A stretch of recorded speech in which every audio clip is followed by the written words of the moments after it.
Lok Sabha vote 2024। পশ্চিমবঙ্গে 42 আসনে কটাতে এগিয়ে তৃণমূল এবং কটাতে বিজেপি? কোন দল কতগুলি আসন পেতে পারে চলুন জেনে নিই এই ভিডিওতে। মাঝে আর মাত্র কয়েকটা দিন, আর তারপরেই শুরু হয়ে যাবে 2024-এর লোকসভা নির্বাচনের প্রথম দফার ভোট গ্রহণ। 19 এপ্রিল দেশের বিভিন্ন জায়গার পাশাপাশি পশ্চিমবঙ্গেও প্রথম দফায় বেশ কয়েকটি কেন্দ্রে ভোট গ্রহণ হবে। তবে পশ্চিমবঙ্গে মোট 7 দফায় ভোট গ্রহণ হওয়ার কারণে পুরো মরশুমেই ভোটের আমেজ বজায় থাকবে বাংলা জুড়ে। এবারের লোকসভা নির্বাচনে কোন দল কতগুলি আসন পাবে তা নিয়ে চুলচেরা বিশ্লেষণ শুরু হয়েছে রাজনৈতিক বিশেষজ্ঞদের মধ্যে। রাজনৈতিক বিশেষজ্ঞদের পাশাপাশি বিভিন্ন সমীক্ষা সংস্থা সমীক্ষা করে তাদের ফলাফল সামনে আনছে। ঠিক সেরকমই এবিপি সি ভোটার একটি সমীক্ষা চালিয়ে রাজ্যের 42টি লোকসভা কেন্দ্রে তৃণমূল, বিজেপি বা অন্যান্যরা কোথায় কোথায় এগিয়ে থাকতে পারে তার একটি ইঙ্গিত দিয়েছে। এবিপি সি ভোটার সম্প্রতি যে সমীক্ষার ফলাফল সামনে এনেছে সেই ফলাফল থেকে স্পষ্ট এবারের লড়াইটা কিন্তু মোটেই সহজ হবে না কোনো রাজনৈতিক দলের সামনে। কেননা 1 থেকে 3% সুইং ভোট যে কোনো সময় খেলা ঘুরিয়ে দিতে পারে বলেই ইঙ্গিত দেওয়া হচ্ছে। রাজ্যের অনেক কেন্দ্র রয়েছে যেখানে এবার লোকসভা নির্বাচনে তৃণমূল বিজেপির মধ্যে হাড্ডাহাড্ডি লড়াই দেখা যেতে পারে।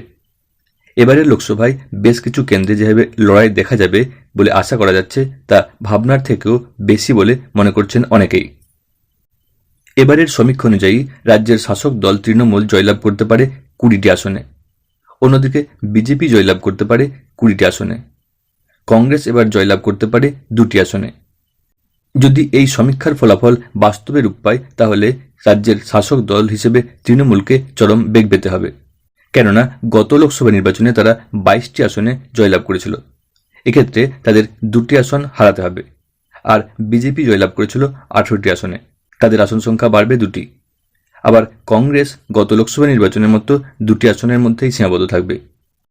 সমীক্ষা অনুযায়ী এবার রাজ্যের শাসক দল তৃণমূল যে সকল কেন্দ্রে জয়লাভ করতে পারে বলে মনে করা হচ্ছে, অর্থাৎ তাদের এগিয়ে রাখা হচ্ছে, সেই সকল কেন্দ্রগুলি হল কলকাতা দক্ষিণ, কৃষ্ণনগর, ডায়মন্ড হারবার, বোলপুর, বর্ধমান পূর্ব, দমদম, হাওড়া, মথুরাপুর, বসিরহাট, শ্রীরামপুর, মুর্শিদাবাদ, আসানসোল, বারাসাত, বীরভূম, জঙ্গিপুর, উলুবেড়িয়া, যাদবপুর, কলকাতা উত্তর, জয়নগর এবং ঘাটাল।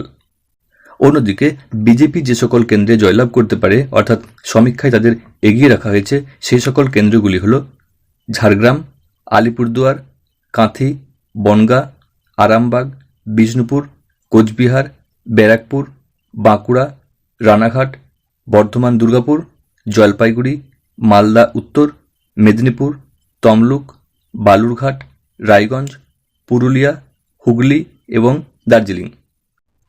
মুর্শিদাবাদের বহরমপুর লোকসভা কেন্দ্র নিয়ে জল্পনা যতই থাকুক না কেন, এই সমীক্ষায় কিন্তু ফের একবার এগিয়ে রাখা হয়েছে অধীর রঞ্জন চৌধুরীকে। তিনি হাড্ডাহাড্ডি লড়াইয়ে শেষমেশ জয়লাভ করতে পারেন বলেই আশা করা হচ্ছে। আর তিনি যদি জয়লাভ করেন তাহলে এই কেন্দ্রে পরাজয়ের মুখ দেখতে হবে এবারের তৃণমূলের অন্যতম তারকা প্রার্থী ইউসুফ পাঠানকে। অন্যদিকে মালদা দক্ষিণে জয়লাভ করতে পারেন কংগ্রেস প্রার্থী ঈশা খান চৌধুরী।